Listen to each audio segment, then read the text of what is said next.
Hey everyone, today's video is motivated by a talk that I had recently with some pension fund managers talking about keeping it simple and cyber secure. So I call it my new KISS rule, which is keeping it simple and cyber secure.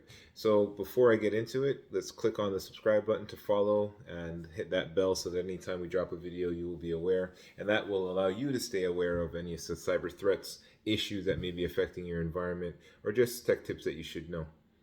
Now, what is public Wi-Fi? So that's basically the free Wi-Fi you can pick up in your coffee shop, airports, malls, restaurants, libraries, hotels, and conferences.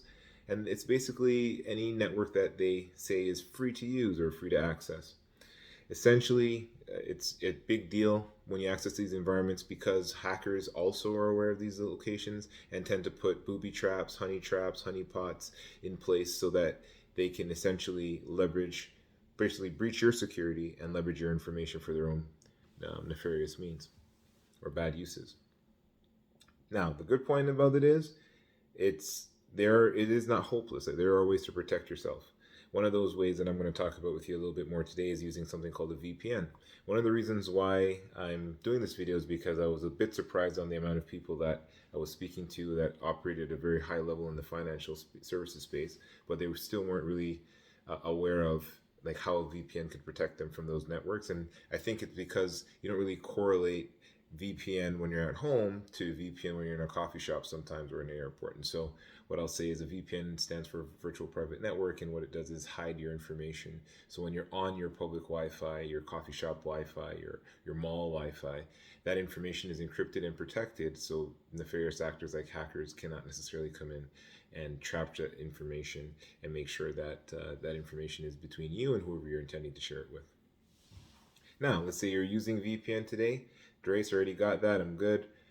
Here's some other things that I want you to think about. Make sure your phone is always updated to the latest because if not, they can use items, they being the hackers, can use things like your Bluetooth connectivity, maybe some of your proximity services to actually, like NFC, to hack and take over control of that device. So you're going to want to turn off your auto Wi-Fi, you're going to want to turn off your auto Bluetooth, and any visibility. I know with Apple phones, you can airdrop contacts or people close by. You want to turn that off. And then last but not least, you want to make sure that you are always using an antivirus software on your endpoint, be it the laptop, be it a telephone, be it a tablet, to ensure that and it has to be a reputable AV as well.